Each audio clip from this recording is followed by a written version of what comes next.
Hey guys, it's me Rebecca. So this will be the start of another weekly vlog.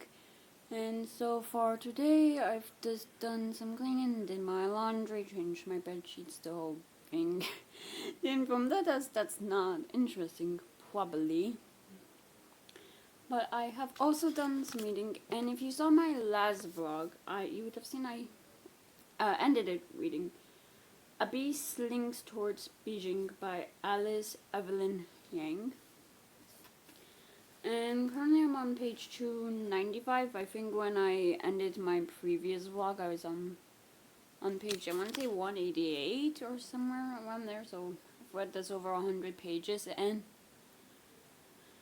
this is a book, this is one of those books where the word enjoy just feels like the wrong word to use for how I feel about it, because there is a lot of violence in this book. Be wary of that, as but I'm gonna mention what I think in a bit.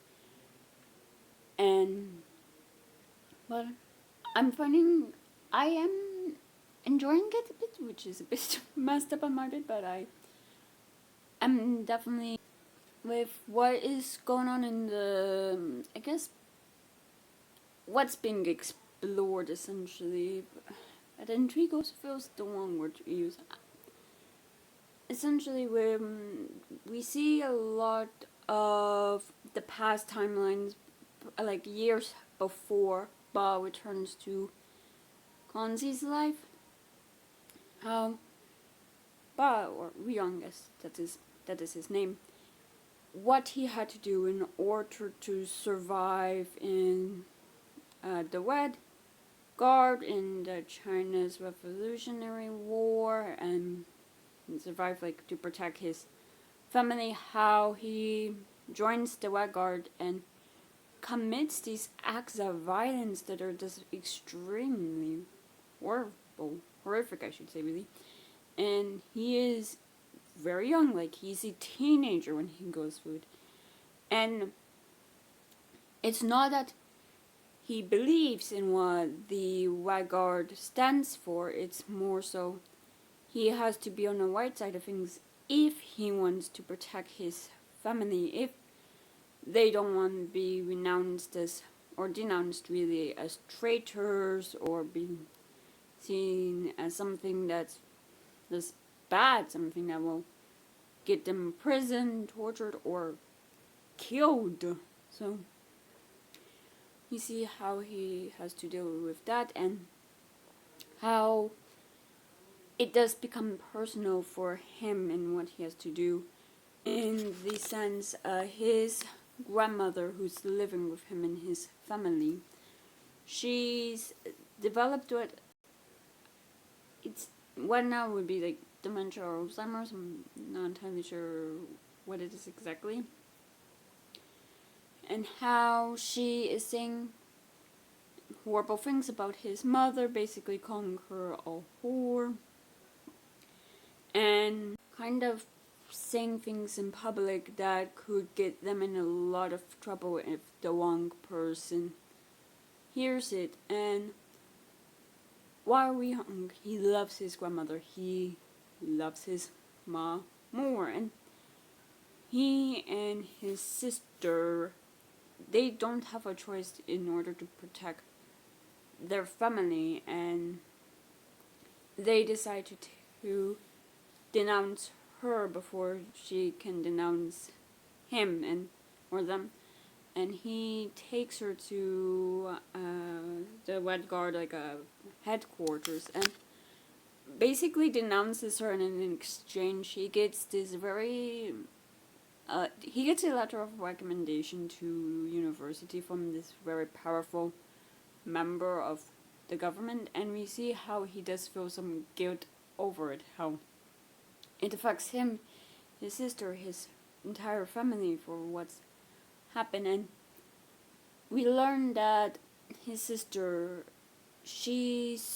that's what she saw, that was her prophecy, but instead of him who goes inside and denounces the grandmother, it's her, and in doing that it changes their fate. And I am curious in seeing, or really haven't seen what her vision was entirely, not vision, her prophecy was entirely, and how different it would have been, because in the end his father essentially disowns him, is so pissed off that he did that to their grandmother, even though he was just trying to protect him, and he basically says that Young's not his son, that he's not Young's father, and basically denounces him, and that he's fatherless, that his mother did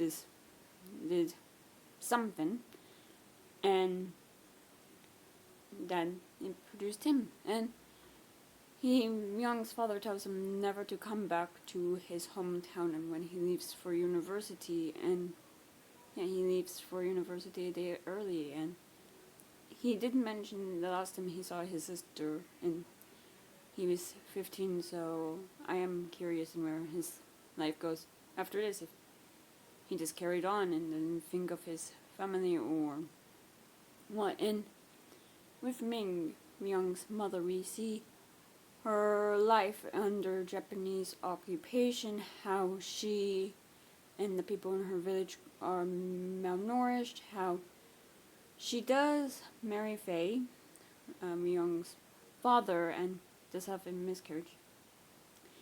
And we see how her brother, he wants to fight against the Japanese, try to stop them, and he thinks his sister and her family, they're cowards. They're just accepting what's happening to them and not trying to fight against it.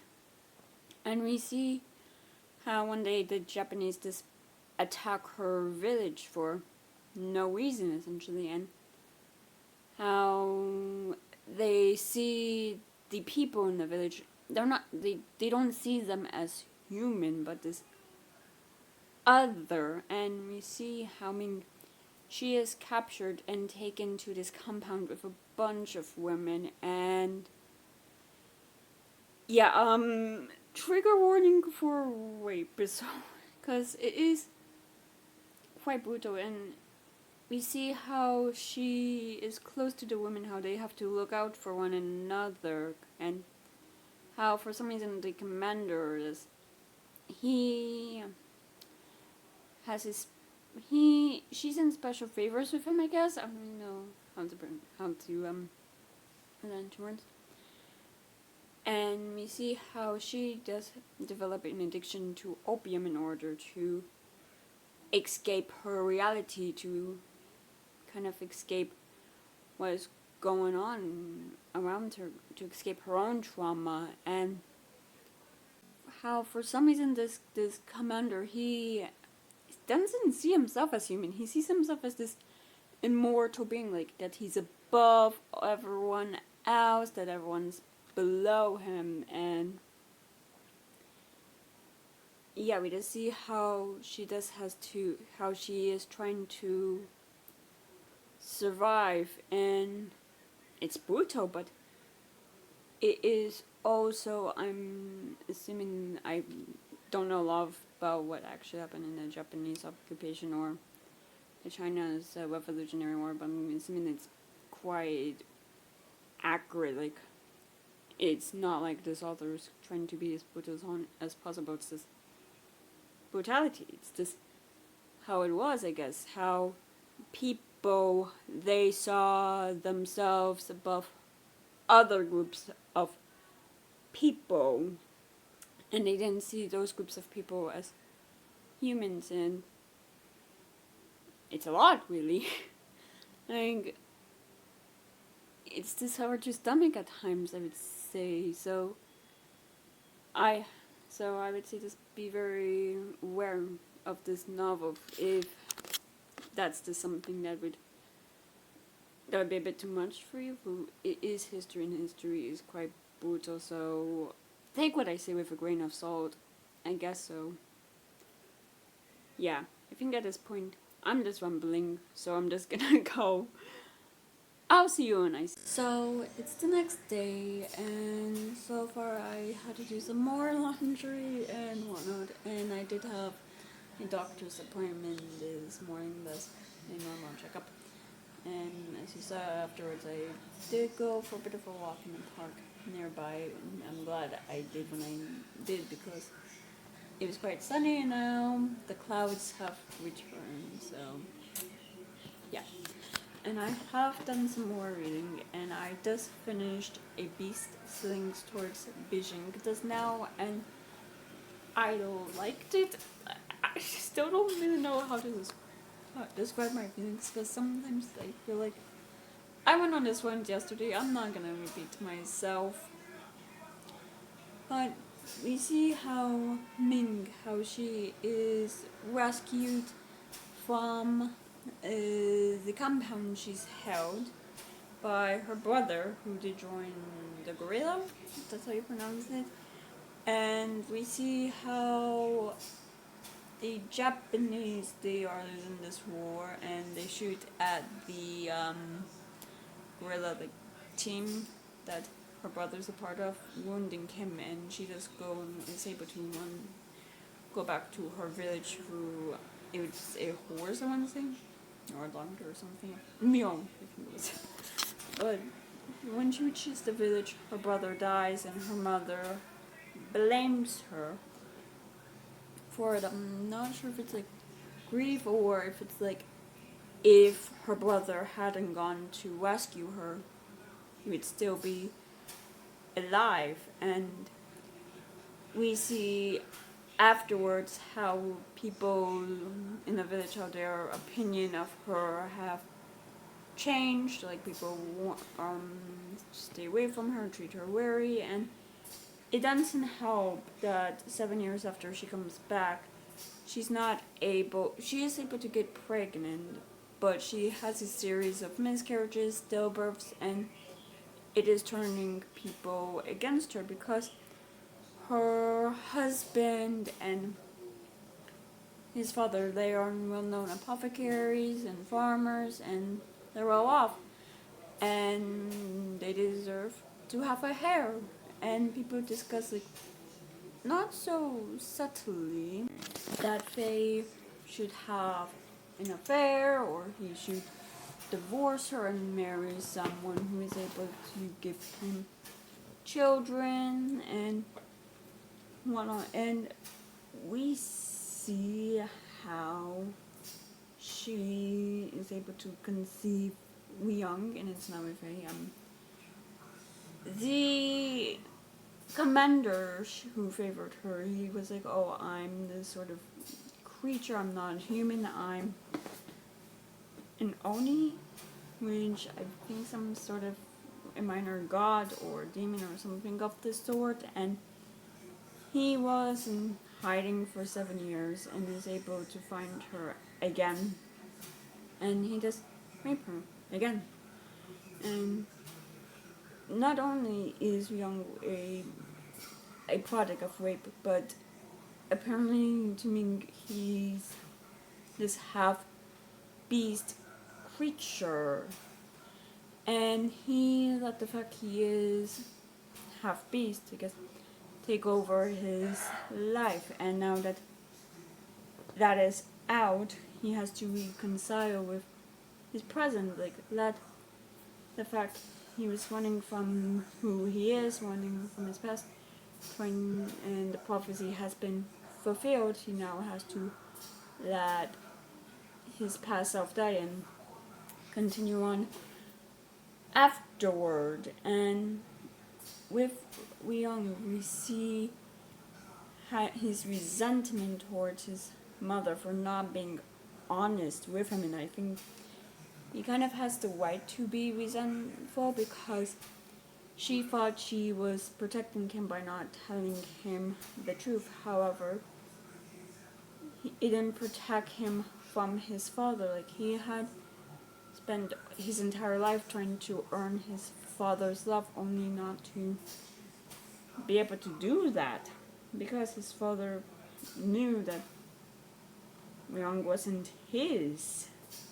And he's saying that affects him, and how it was only after the birth of Transi that he does try to reconcile with his mother. However, it's too late. She had died already, so we see that, and we see Chunji having to, I guess, reconcile with who she is, with the fact there's this beast in her, this, I guess, like quarter of a beast inside her, and kind of come to terms with what that means for her, because she could choose to run away and be like him, or she could choose to reconcile with that fact, with all of the information she already has. And she is like, oh, this is all like BS sort of thing, because I mean, if someone was like, oh, I'm half beast, you'd think that, especially with the fact they have some issues with their memory and they just talk this nonsense half the time. But there are elements of her life, with the fact she's seen hair and her fox is screaming, seen dead birds, that makes sense for all of it. And we see how the reconciliation begins, and it's like her and her father, they do have a long journey ahead of them, and I do like that we see this start really the very beginning with this making plans like to reconcile with between them, and for him to reconcile with his sister, and for Chauncey to figure out what to do with Theo and how to tell her mom. And overall, I did like it that it's like, it won't be perfect, it won't be easy, but it might happen, it won't happen. And I do like that finally she feels like she has some roots, like she feels rooted in a family, because all she ever knew was like her parents and the fact that they came from China. Like she didn't really know anything else about them. So yeah, I think overall I did like this novel, and I think I'm gonna give it 4 stars. So yeah, and I don't think I will be doing any more reading today. This depends on my mood, but I will let you know what I plan to read tomorrow. So yeah, that's all for now. I'll see you when I see you. Also, there is one more thing I wanted to mention that I liked about this book, was that after Ming returns to her village, and after she went through what she went through, her mother-in-law, who she had a good relationship with, this doesn't recognize her anymore. Like, she can acknowledge that Ming through when horrific things, but it's almost like Ming has been replaced by something else, something that's not entirely normal, and you see how that affected their relationship. And I just like that people understanding what you've been through, but still just not reconciling with who you were previously to who you are now, and how it frightens mother-in-law to think of who Ming is now. So yeah, that's what I wanted to say, and now that is all for. So it's the next day, and so far I've just done some work and whatnot, and I have done some reading. In the book decided to start is Half a Soul by Olivia Atwater, and this is about ever since she was cursed by a fairy, Theodora Ettins has had no sense of fear or embarrassment, an unfortunate condition that leaves her prone to accidental scandal. Dora hopes to be a quite sensible wallflower during the London season, but when Elias Wilder, the handsome, peculiar, and utterly ill-mannered Lord Sorcerer, discovers her condition, she is instead drawn to dangerous fairy affairs. If her reputation can survive both her curse and her sudden connection with the least liked man in all high society, then she and her family may yet reclaim their normal place in the world. But the longer Dora spends with Elias, the more she begins to suspect that one may indeed fall in love even with only half a soul. And so far I am on page 80, and I'm very much intrigued about this, but I don't feel like fully in it. There's just some parts, like just the descriptions that I don't know, some that I just don't fully like feel like I really care about the descriptions of parts or whatnot. But we see how Dora, when she's very little, she is living with her cousin and her aunt and uncle, and one day she explores the forest when she runs into a fairy, and the fairy says that he was promised her mother's firstborn child, which is her, and he tries to take her soul when Vanessa, her cousin, stops him by stabbing him in the leg with a pair of scissors, which seem to be iron made. And since then, Dora, she's just been living her life with half a soul, wearing this pair of scissors in case the fairy will come back for the rest of her soul. And not only did this change her physically, because her eyes are different colors and whatnot, but it doesn't seem like she understands social cues. She doesn't really have a filter and just speaks her mind, and sometimes that can get her in a lot of trouble. And I believe it was her cousin's idea to go to London for the season, and their host, it seems like, is just focused on Vanessa finding her a husband, and it seems Dora, she feels this guilt with Vanessa as Vanessa entered society later than she should have because she was waiting for Dora. And I do like the relationship between the cousins, how they care for one another, and how Vanessa just wants to help Dora. And Dora, she's out one day on her own when she shouldn't be, and runs into this bookshop where she sees this mirror and is able to see something in the mirror. It appears to be a future when she meets the bookstore owner Albert and his friend who is Elias. And Elias, he is mostly looked down upon because of his background. He was a dock worker apparently before he became Lord Sorcerer, and that's why high society looks down on him, because he's not, because of his manners.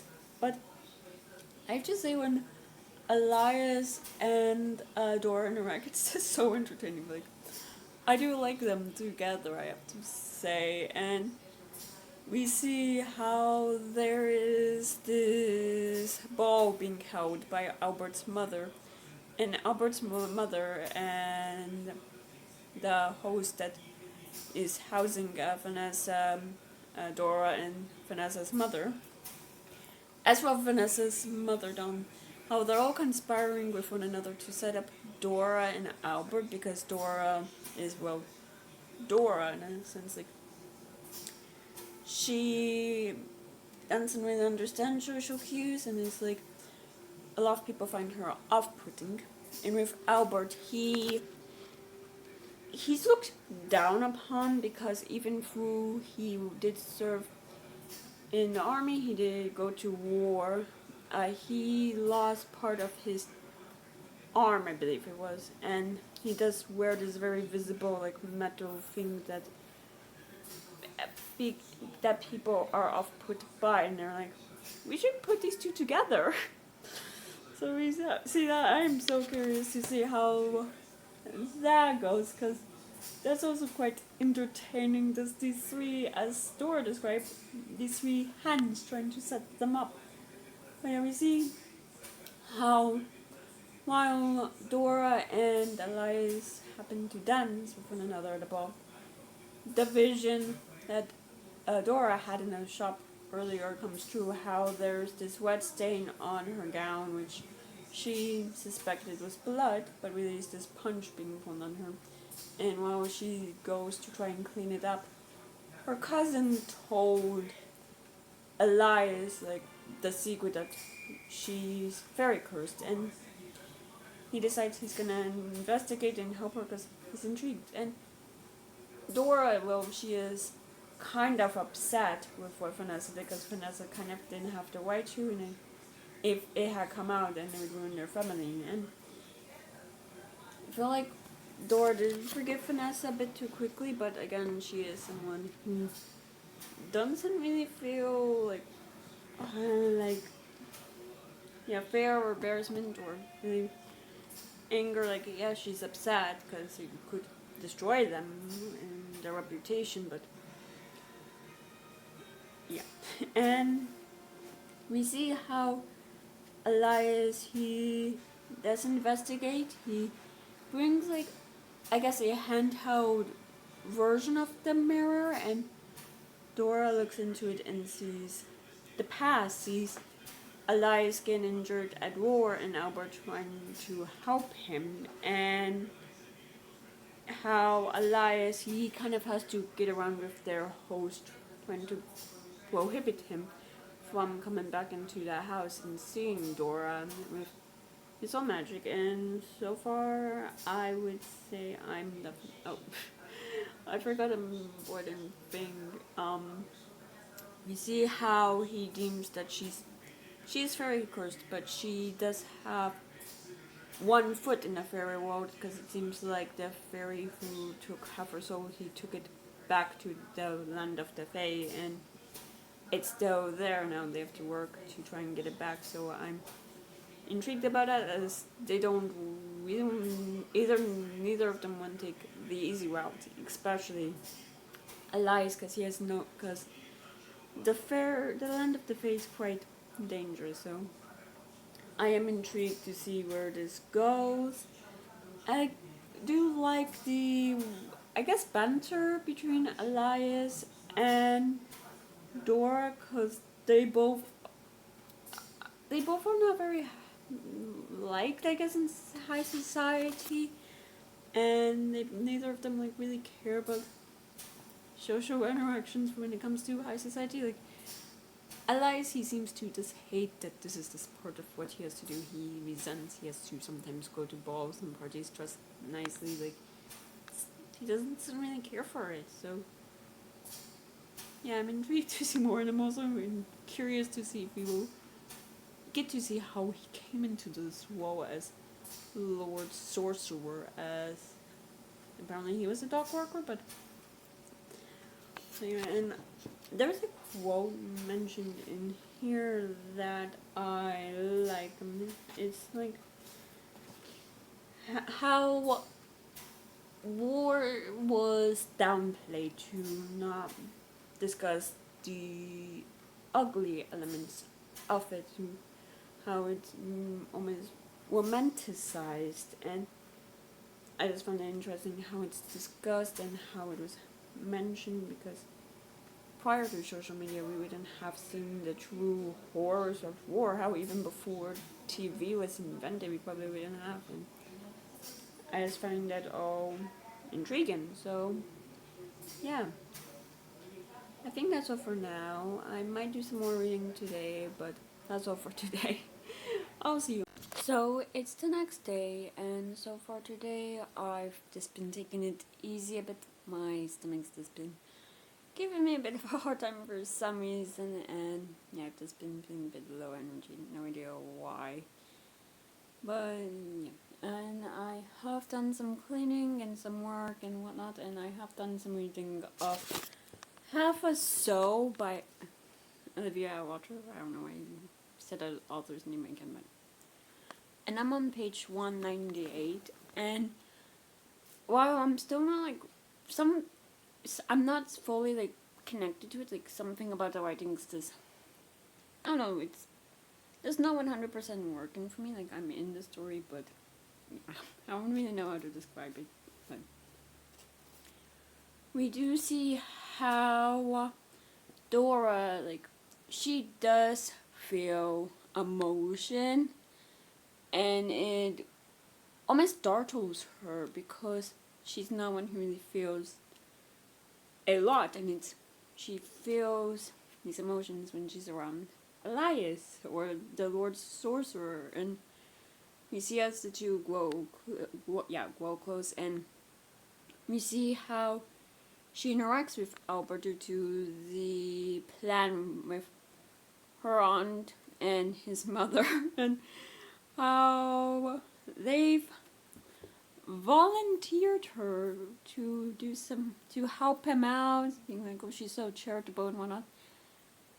And Albert, he is a physician, and he's not fully happy with how this is going. Like, he doesn't want this at all.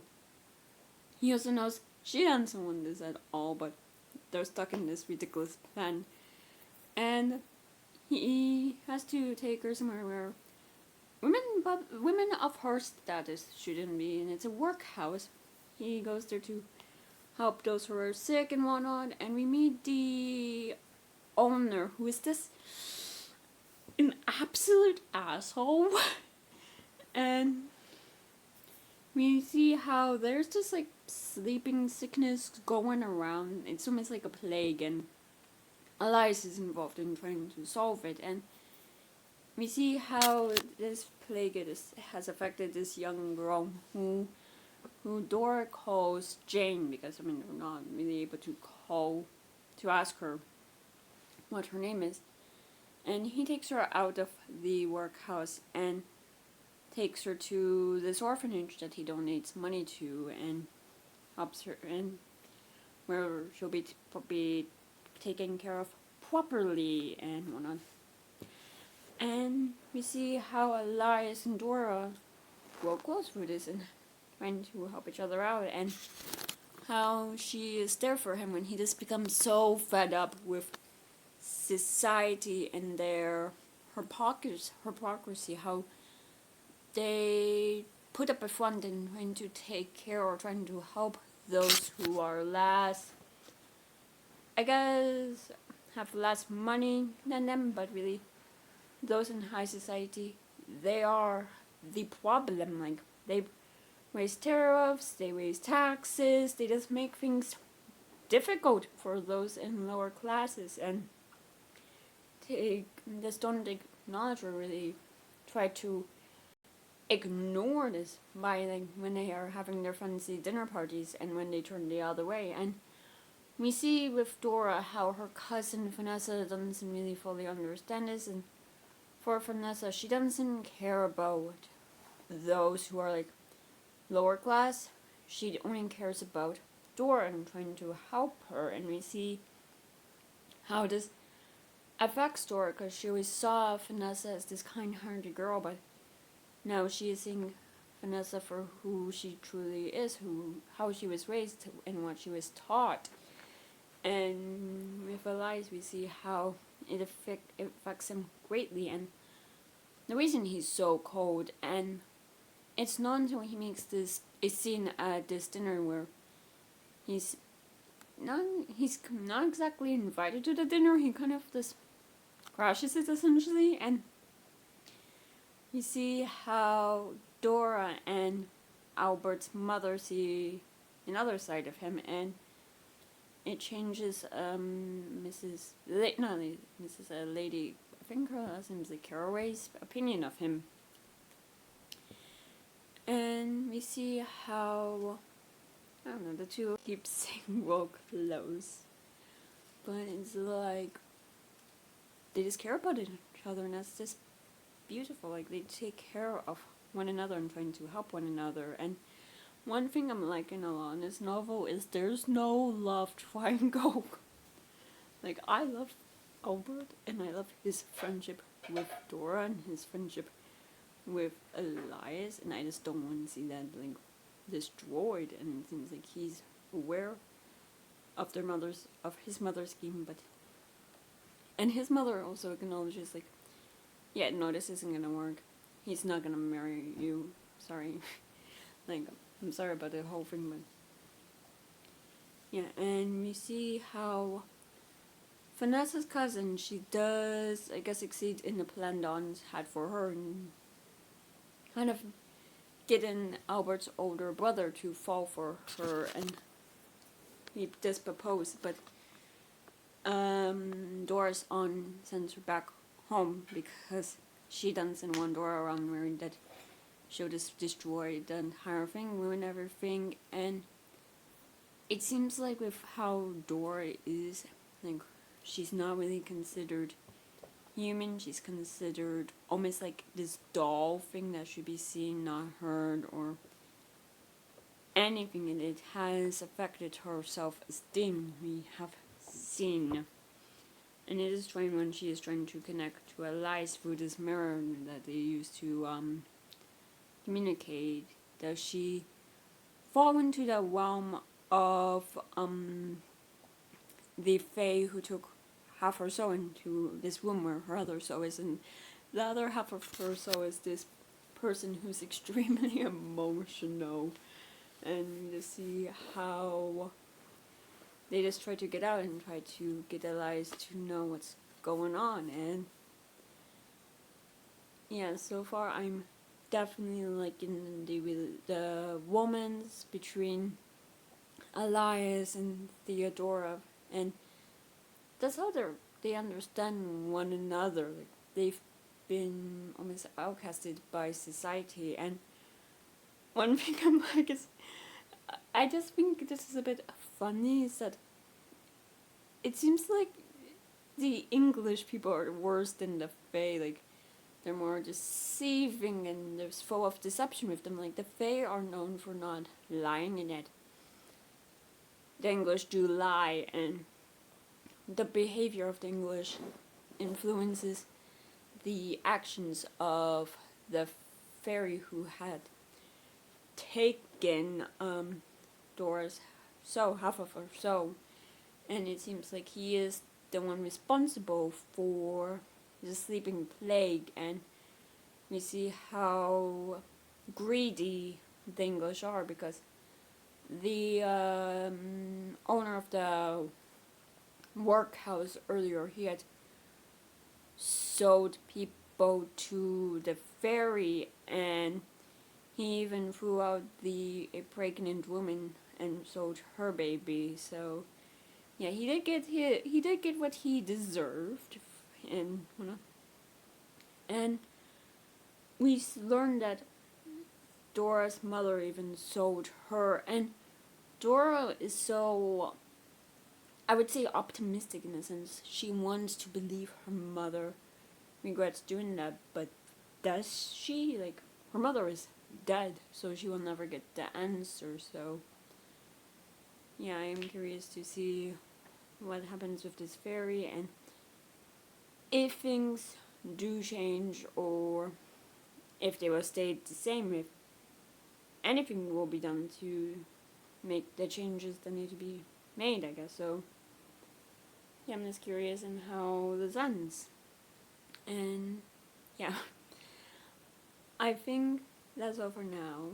So it's the next day, and I've just done some work and whatnot, and I did finish half a sew, and overall I had fun with this. I'm probably gonna give it 4 stars, but yeah, we see how Dora is able to communicate with Elias while she's in Fairyland and he's in, well, on Earth in England, and how they plot to get her out of there, and to save the children that they can save, because with the sleeping disease, like, they wouldn't, and with the sleeping disease, I should say, and with the time period, so no IVs or anything, some of these children have died, and in order to release them from this Lord Hollowell's,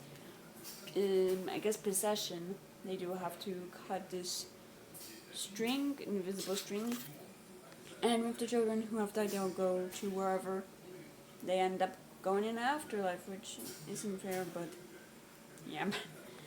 And we just see how Lord Hollowell, he is trying to replicate England in Fairyland, and how there is this ball dance party thing and it's all complicated for Dora because everyone is invisible to her until they properly introduce themselves, or she's properly introduced to them, and this makes things a bit weird with the fact she has to be careful. She's not sure if she's gonna be walking into someone on the dance floor and whatnot, and we see Elias and Dora reunite and how she is able to cut off the string. And the thing is, she doesn't become whole again, like half of her soul decides to stay in the land of the Fae, which I guess this makes sense because for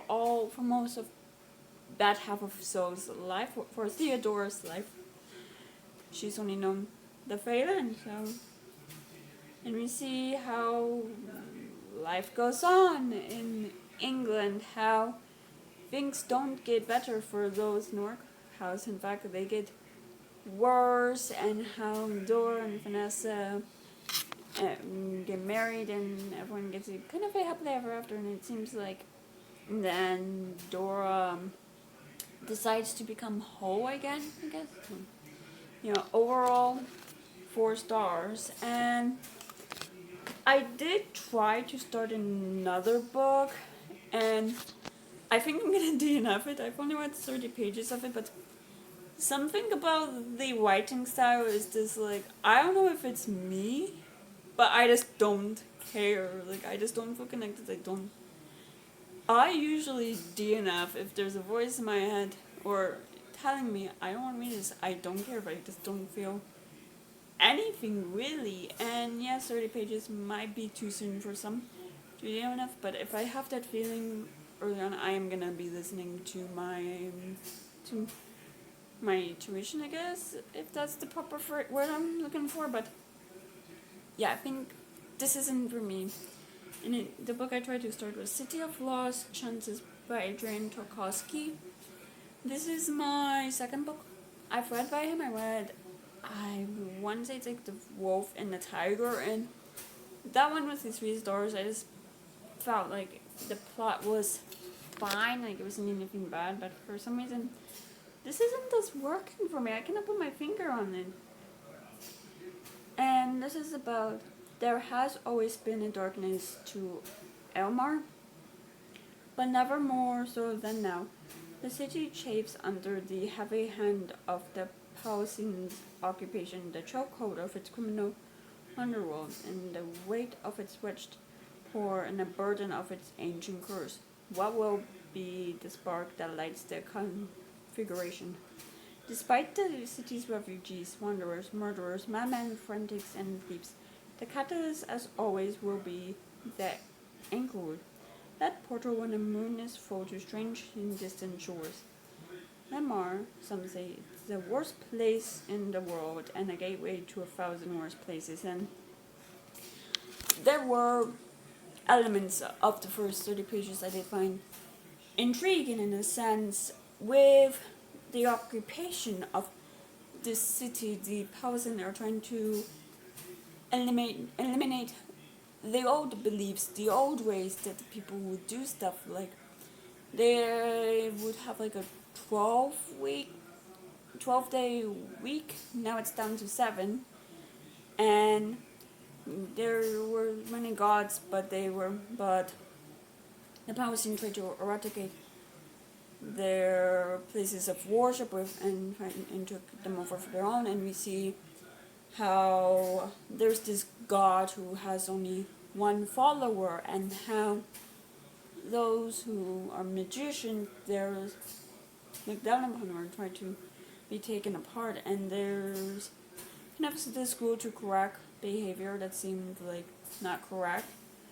And we have someone who is, how was he? Oh my word, I shouldn't have. But he was this sage archivist who would be kind of the person who would send the people to school who thought things were done properly or improperly, depending on his own beliefs. And all of that I found quite interesting how people are just trying to survive in this city, and but something this I don't know, this I just don't care. I just don't feel connected, and yeah, I'm not sure if this author is for me or not, but yeah, unfortunately, it did enough. And I do have a plan. I do have an idea really of what I want to read next, but and I really hope this isn't easy enough. I don't think it will be because it is the third book in a series, but who knows? I'm not gonna say what it is yet because again, who knows if I will end up being enough and get when I try to read it tomorrow. But yeah, I think that's all for now. I'm sorry if it's also quite dark in this clip. It's just been dark and gloomy all day, so yeah. But yeah, that's all for now. I'll see.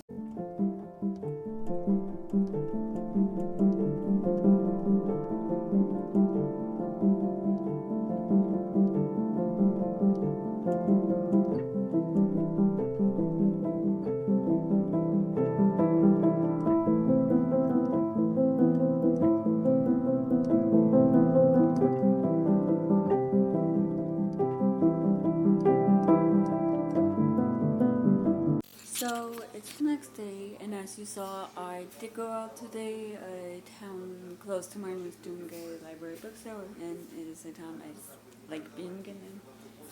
I did go, and I did get 3 books.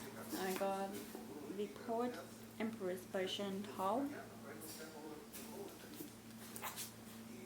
The Fire Next Time by James Baldwin, and The 40 Rules of Love by Edith Shafak. And yeah, and as you saw, I did work a bit as the weather did get a bit nice through. It is quite dark now, which, as you can see, when I'm this on, it's only 4 p.m. So yeah. And I just did my grocery shopping, which I was gonna try and film bits of, but it just escaped me. And yeah. And I did start a new book, and I'm actually liking it. Like so far, I should say it is Those Who Leave and Those Who Stay by Elena Ferrante, and this is translated by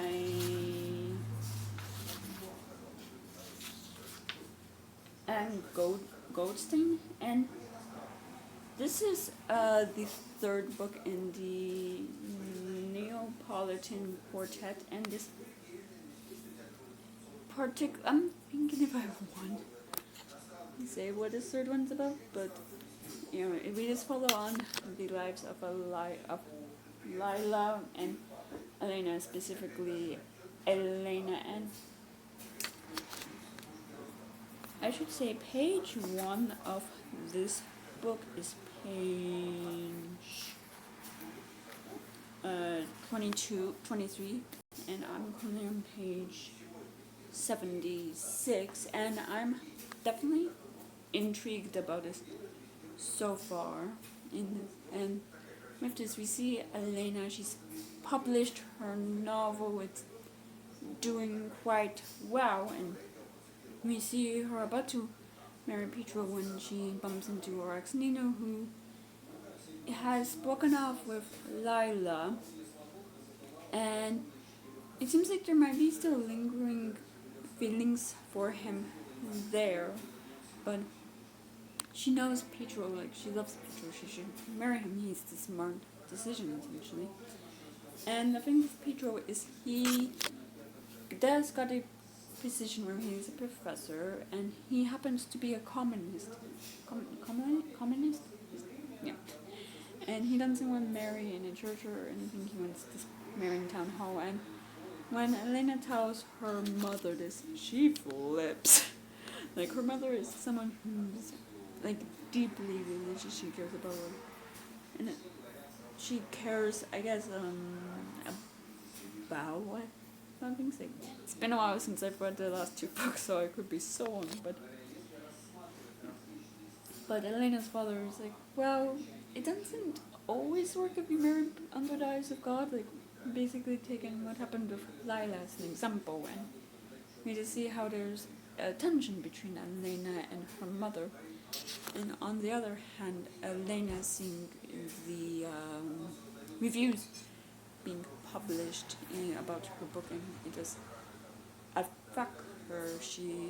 She's still quite young. She's only in her 20s, I want to say, and yet she is taken on when everyone else is saying, "Oh, I shouldn't have done that. I shouldn't be saying this way. I shouldn't be talking about these scenes." Like, she's not really thinking about herself, not about herself, but she's not really thinking for herself. She's taking on what others are thinking for her when it comes to how she should have written her book, how she should be speaking about her book, because there is a scene that's been deemed risque, and it's really about what Elena went through in the previous novel, and she took her experience and went with it. And some people just don't understand why she did that, and it's because it's gotten so popular. People in the neighborhood have read it, and it's like a bit weird, but it's also caused some tension in the neighborhood because her friend's ex-husband is new. I think it's about him and it's not, and there's some drama there and whatnot. And we see Elena. She meets up with people and meets up with old friends who have come into this revolution. How the people in Italy are just very unhappy with the way politics are going. How Italy, to them, seems to be going backwards, and I'm quite intrigued about that, honestly. And something I do like is Elena. She spent her entire life trying to get out of the neighborhood, trying to get out of Naples. Like, that is her goal, and this novel is really a reflection, I guess, from her later years when she realizes it's not just Naples, it's not just the neighborhood, it's not just Italy, it's the entire world that's an issue, and I just find that intriguing. So yeah, I'm just intrigued on where this will go, and yeah, I think that's all for now. So I'll see you when it's... So it's the next day, and I've just done some cleaning and whatnot, and I have done some reading of Those Who Leave and Those Who Stay, and I'm on page 174, and I'm definitely intrigued about this book a lot, especially just getting an idea of what life was like in Italy during this time period, which I believe is like the late 1960s into the 70s. And with this, we see how Elena, is that her name? Yes, how she is kind of struggling as people see her in a certain light because of the book she wrote, especially with certain scenes in this book. How she's meeting with some old friends when this painter who's staying with them tries to get into bed with her, literally, and judges her from now on into being in bed with him because of the scenes she wrote. And you see how she has to deal with that, essentially. And when someone who is an authority, someone who has power, I don't remember if he has power over her, like in seeing how her career will go or what, but, or if he does a good friend of her future mother-in-law, but he gets strong and tries to kind of almost force himself on her in an elevator, and he does apologize for that, and we see her struggling with that, and as well how people in her neighborhood are treating her because of the scenes she wrote, how they're treating her coldly, basically seeing her as a whore, and how it's affecting her family, how her sister's being harassed, and how her brothers are beating people up, and we see how her fiance meets her parents, and it seems he's easily won over her siblings and her father, but her mother's still cold towards him, especially with the fact he doesn't want to get married in a church. And he before this gives this speech that's essentially like, oh, I love her, and the love is more than just the church and one or something of the sort. And yeah, we see how life continues, how her mother's does horrible towards her, but Elena, when she's at her friend Marcella's house, I believe that's the character's name, I swear I have the worst possible memory. But Marcella is hosting this young woman who had a baby, and she's struggling to calm the baby, and Elena seems to be a natural at this, and when she is holding the baby, it makes her feel something, like she feels this motherly, like, I guess, instinct about her.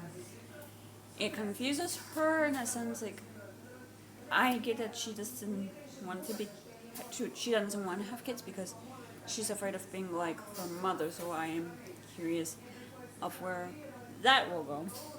No, while stuff is going on with Lila, and two of her friends and Lila's friends, Pasque and Enzo, go to Elena to try and get help for Lila, and we see what Lila's been going through, how she's just been treated terribly at the factory she's working at, but also because of her friends, has kind of gotten herself mixed in with the communists and their whole thing, and it seems like slowly Lila is becoming a part of the communist union, but it also adds to her trouble as they published words she said, and people at the factory think, well, really they know it was her who said it, because everyone does what they need to do and keep their head on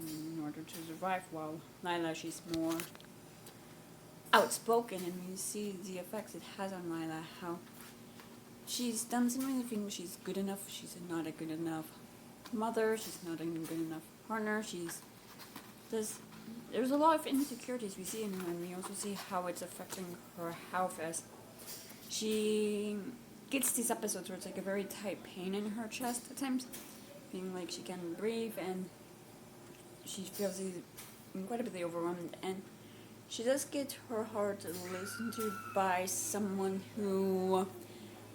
a friend of hers who is a doctor, and he diagnoses her with heart murmurs, and she doesn't really do anything about it, she's just living, so I'm curious about those consequences, and we see how the communists and the fascists, their efforts against are ramping up, and it's leading to confrontations outside the factory, and she's getting quite involved in that, and she also learns who the true boss of the factory is. It's someone who she used to work with, and now it's someone who's kind of ruining or taking part in ruining the lives of her family and her people and what they do as their place. And it seems like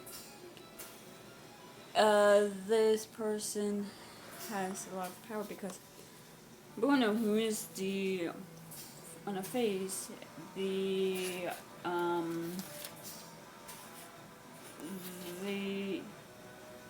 in this person's mother's wed book, and apparently that wed book is more important than what they see as Mao, so I'm curious about that. But yeah, the last scene we get is like Lila has quit her job at the factory, and we see how Elena is there for her, and I am, I guess, curious about what's next, because it seems like at some point Lila and Elena's paths will diverge further than they are now, and they won't be close as they once were, and they'll be more separated. And I'm just curious, separated with Elena like traveling and stuff for her job, while Lila's just stuck in her place really. So I'm curious on what's